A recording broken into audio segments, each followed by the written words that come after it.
Hello, everyone, and welcome back to the Dr. Music Podcast. I have a special guest with me today, Mr. Travis Neal. You may know Travis from his time in Divine Heresy with Dino Cazares from Fear Factory. Travis has also fronted bands such as Black Sky Ashes, The Bereaved, and The Bloodline, among others. Travis is now the vocalist for FRAXURES, a powerful five-piece metal band from Southern California. FRAXURES has a brand new video and a single out for a song called Blackheart Serenade. Travis is here to tell us all about it and what we can expect from the band going forward. Travis, it's great to have you. Hey, thanks for having me. It's awesome to be a part of the show today.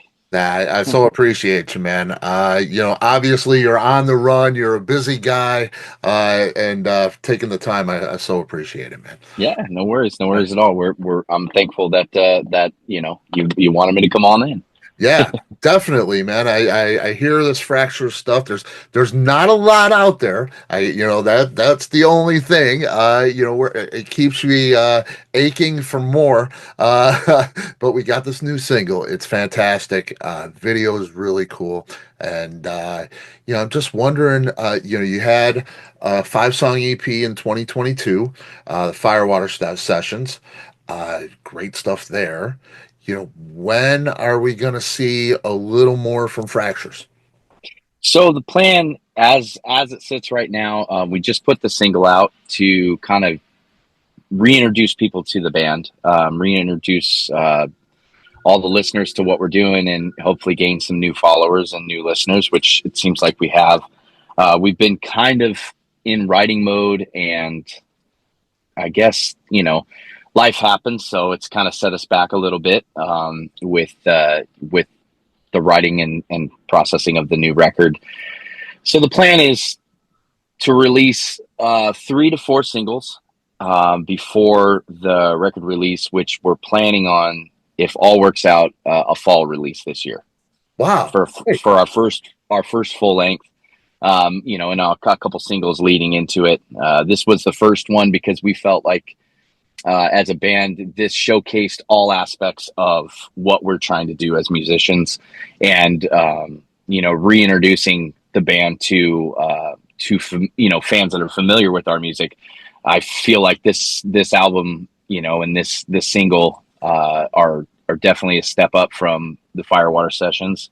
Mm-hmm. As all of us have grown as writers, and grown as writers writing with each other. Plus this record and the single is kind of like the debut of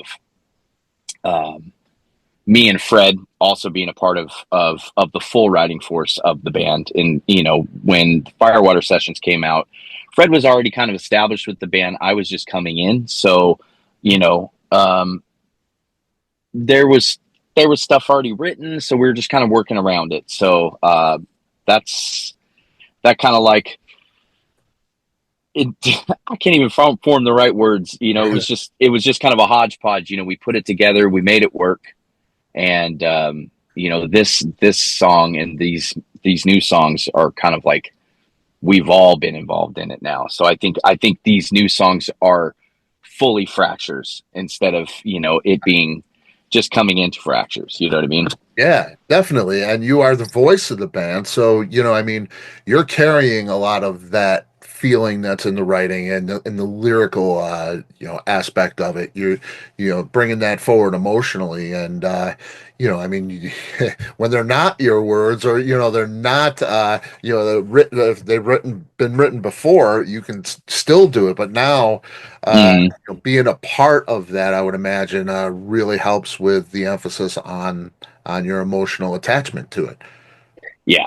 This record is definitely it's like an appendage growing out of me. It's like it's attached itself to me, and it's very, very personal to me for all the stuff that's gone on over the last couple of years in life, and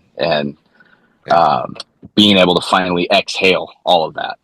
Yeah, I can't wait to hear it. It's got to be great. And we'll get into some of those things that you've out with. what's the writing process for you guys? Like you said, you get in the room, when you say Fred, it's Fred Ching. He's dead groove, world class drummer. Oh Uh, yeah, guy's you amazing.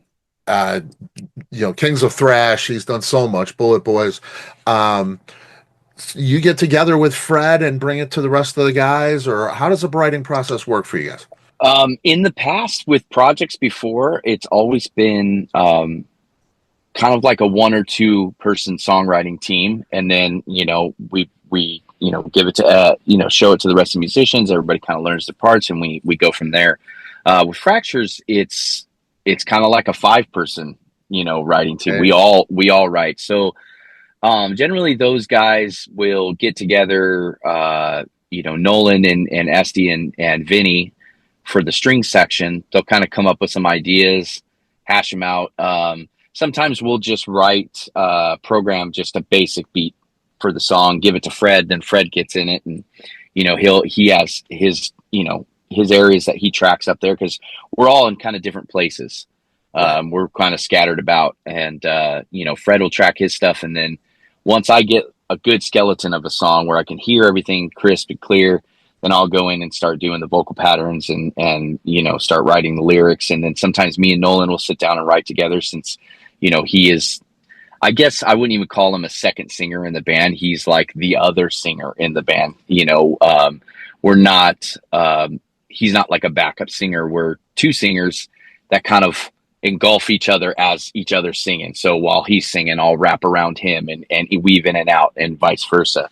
Yeah. So we'll get in together and develop some patterns. Sometimes he'll come up with stuff on the table, say, hey, I'm feeling this and I'm feeling that. But it's awesome because it's not just a 2 person songwriting team like before. I mean, obviously that cuts out a lot of cooks in the kitchen, when it's like that. It makes it more streamlined. But I think when everybody has a chance to write together and put in their 2 cents, it makes it more unique and definitely more personal for everybody. Yeah, yeah. I would say, when you have a band, Fractures, you're getting the entire band. Yes. That's the heart and soul of every member is in the music. That's pretty great. Yeah, we all write collectively. We all bring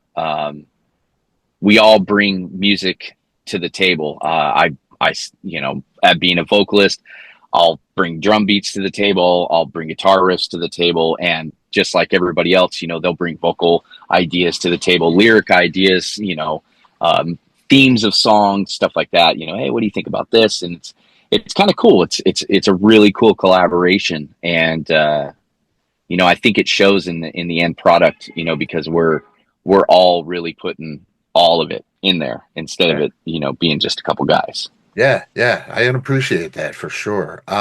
You got Maurer Applebaum, Yeah. mastering, and I see his name on everything. He's Yeah. the master, for sure. It's The pretty. mastering master. It's great. You're in good hands there. Producing the record. Are you guys actually producing the record yourselves? Yeah. Okay. Yeah. Self-produced. There's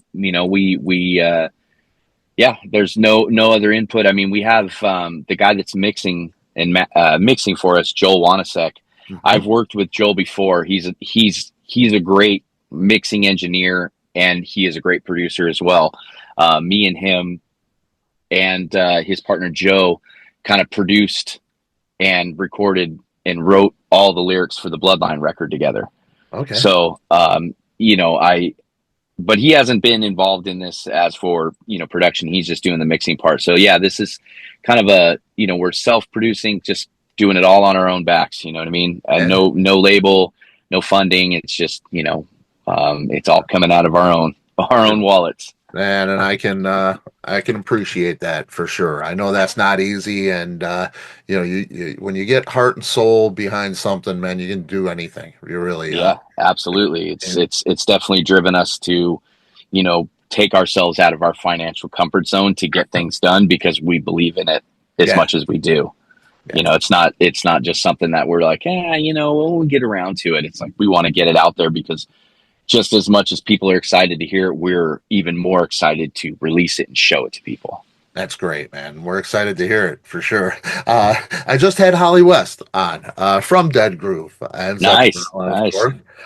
When we Holly's talked, awesome. yeah, she is. She actually directed our video. I was gonna say she Yeah. directed the Blackheart Serenade video, and we talked a little bit about that. And she's working with Cleopatra to as video director, producer there, getting those things out. Do you see yourself doing more video and with Holly, and because the video is fantastic.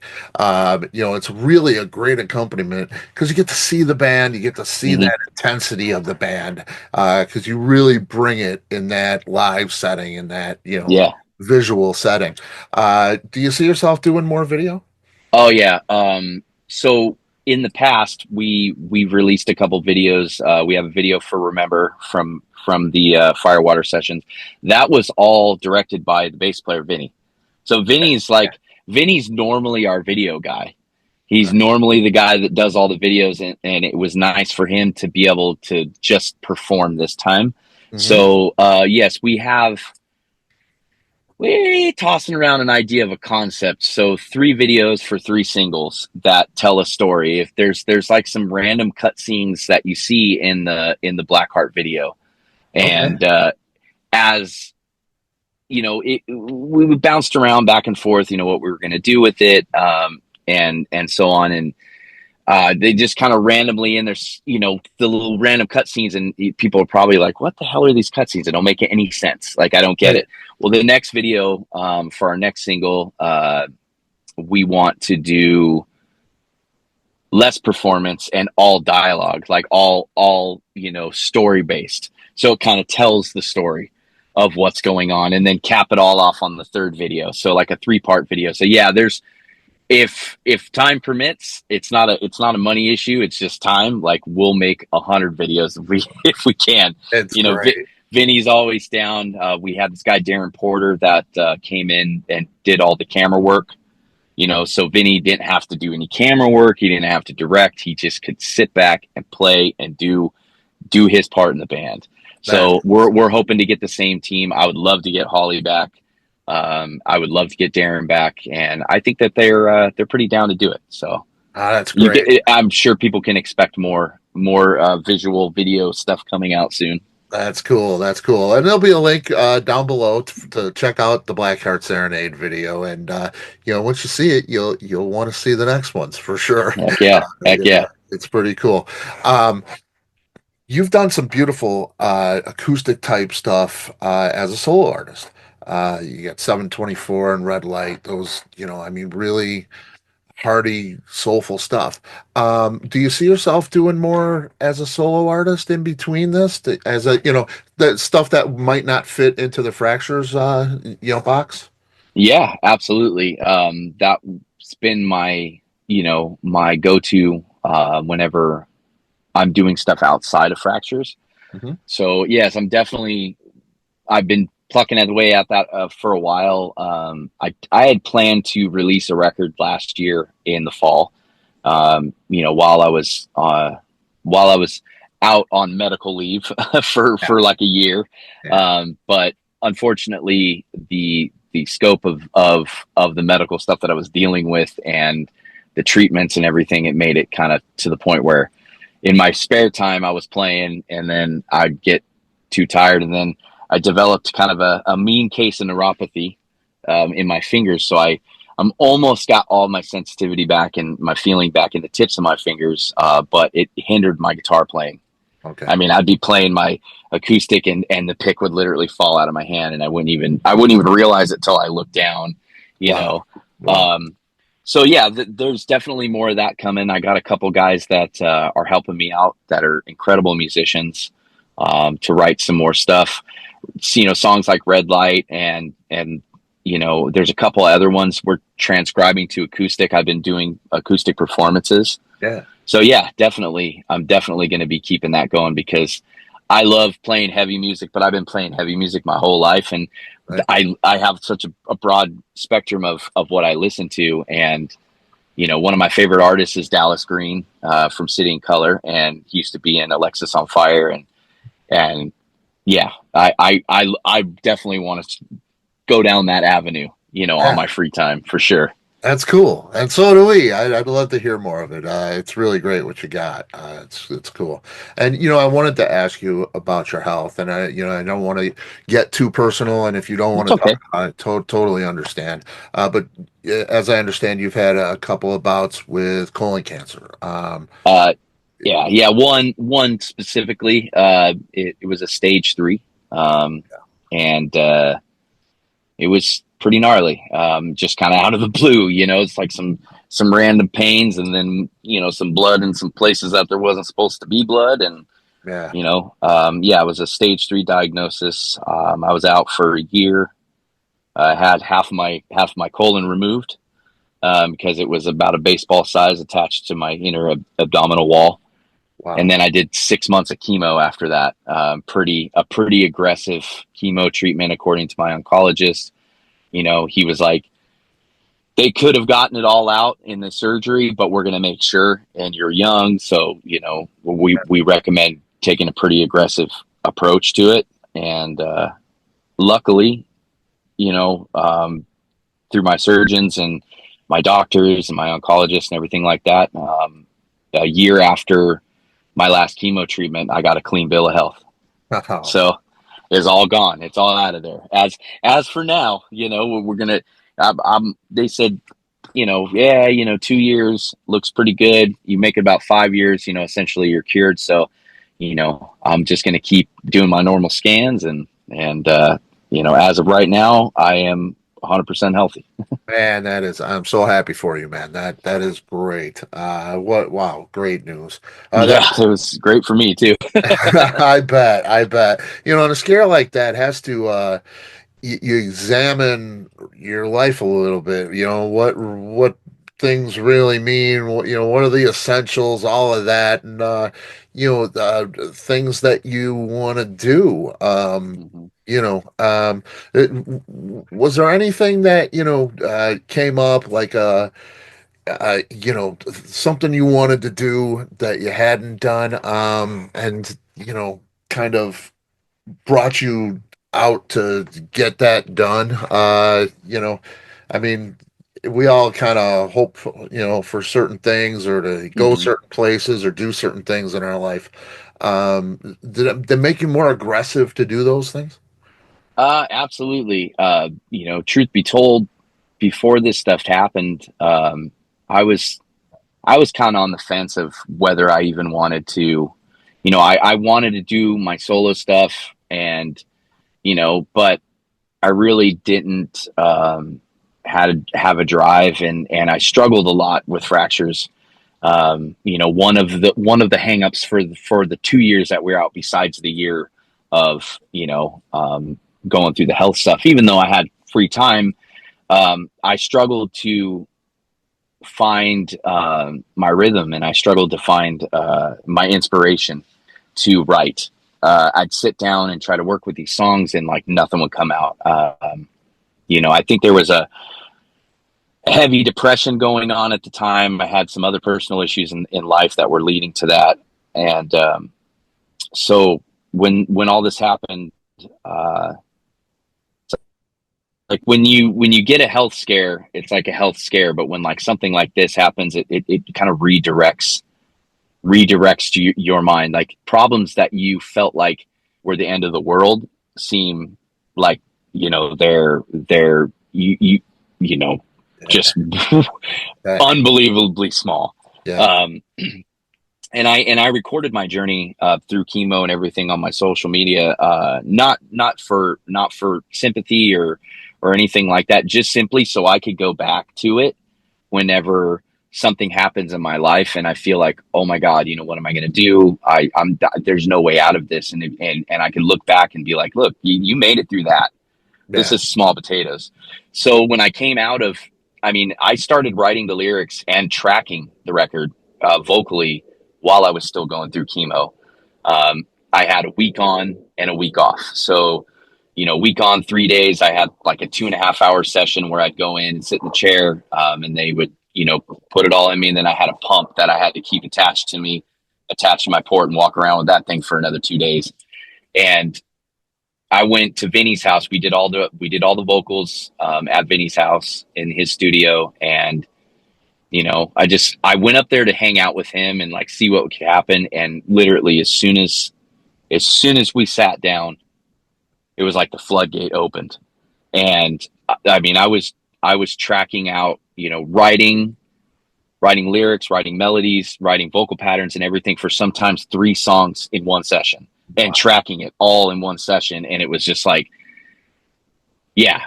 So I probably got off subject there, but so the long story short, it gave me a new lease on life.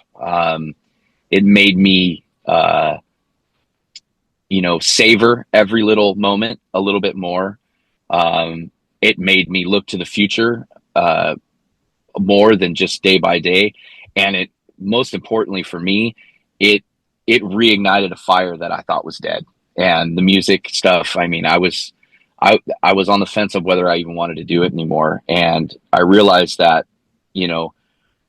I'm not doing it for fame. I'm not doing it for notoriety. I'm not doing it for anything. I'm simply doing it because this is what I love to do. And you get into bands and you get into projects and you get into situations where they're, on a national or global scale, and you get kind of pigeonholed into that. When you start writing music, it's got to be this long. The song's got to be this long. We got to have this hook in it. We got to make sure it's going to hit this. We got to make sure it can hit radio. We got to do it. Right. And you lose track of what it is, what it was that made you want to write music in general. Like just writing music because you want to pour your soul out in some way. And I found that again.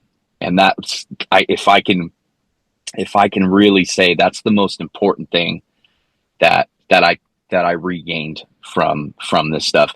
I can see, I've gotten a chance to see a lot of places that I've wanted to see, and I can go still to those places, but I missed that fire, and I got it back, and whew, I forgot what it felt like, and I forgot how hot it is, but man, I'll tell you what, I don't ever want to lose it again, ever, until the day I leave this place. I don't ever want to lose it again. That's so cool, man. What a great story. And there seems to be a silver lining in all these bad things that happen.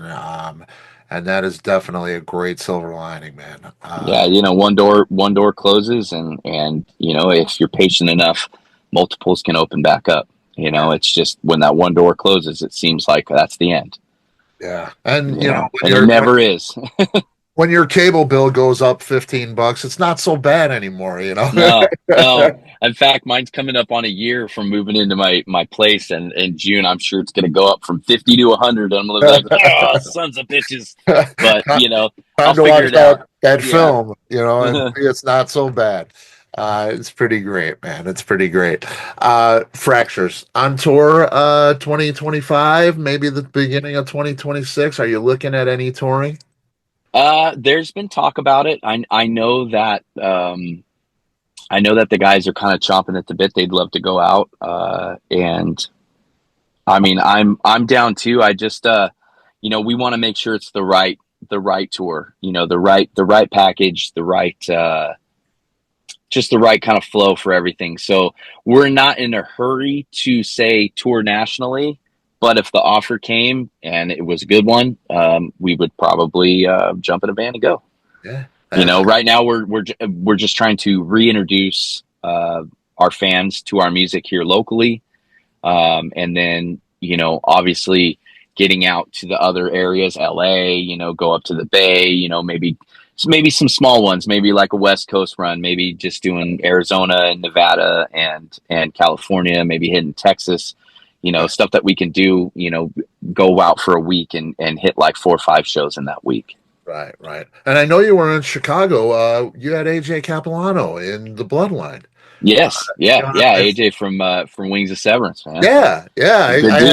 I was out in the club, and Wings of Severance was open up for the band that I was seeing, and we hit it off. I was like, this is great stuff, and then I come to find his name associated with you. I thought, wow, how cool is that?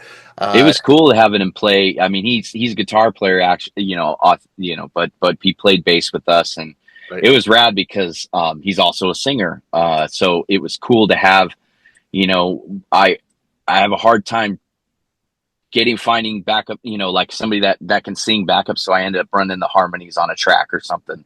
Right. Because it's easier that way. And with him, he was able to like do the heavy backups and then do the harmony backups and stuff. So yeah, that was fun while he was in the band, while we were still active and getting out with him, because, I had a second singer that I could be like, here, check this out. This is what we're looking for. And he's like, I got it. And no problem. He got it. We were able to play some other songs that we weren't able to play normally. So it's cool. That's pretty cool. That's pretty cool. Yeah, band with you guys, both of you guys together, the Bloodline. Yeah, it was cool, man. We had Sean Glass in there from he was in Soil, he was in Broken Hope. Right. He's been in the industry for a long time, and then Chuck Wepfer, he's in Flaw now, so he's doing that. Yeah, he was in what was that band called? Blacktop Mojo. They were like. Yeah. He was doing really good with them, and then Frank, the drummer, one of the best drummers I've ever worked with. He doesn't even need to work anymore. He just plays music for a living. It's great. It's pretty cool. Yeah, that's the ambition at the end of the day for all of us, right? Yeah. Make a living on our art. Yeah, for sure, for sure. It looks good for you. I can't wait for the new record, man. Hear all of that emotion coming through. It's exciting, man. And I hope you come to Chicago so I can get some fractured bad blood hot sauce. Yeah, definitely. Yeah, we could. You know what? I'll see about. We'll get your address. We'll send you out a bottle, man. If you're a hot sauce, you're gonna love it. Great. That'd be great. Man. I wouldn't mind heading back out to Chicago too. I got a lot of friends out there, and spent a lot of years out there because the Bloodline. I was in the band for quite a while, so I was going back and forth to Chicago, Wisconsin, and then with Joel too. Joel's in Wisconsin, so. I was just out there. Well, I was out there, I want to say not too long ago, but it was before I was sick. So it was long ago. It was like a year and a half ago. Okay. So, yeah. Make your way back out here, man. We'd love to see you. And I'll be there for sure. Heck yeah, man. That'd be great. Man, so appreciate your time, your candor. Man, anytime you want to come back, door's always open for you, Travis. I appreciate you, brother. Yeah, I appreciate you. Thank you so much for giving a crap about what we're doing and wanting to talk, man, because it means a lot. Absolutely. Like I say, anytime, man. All right. All right, brother. Well, you have a great day, You too. and enjoy the music, and I look forward to hearing more of your show. Fantastic. I appreciate you, man. Thank you. Yeah, much love. See you. You too, man. Bye.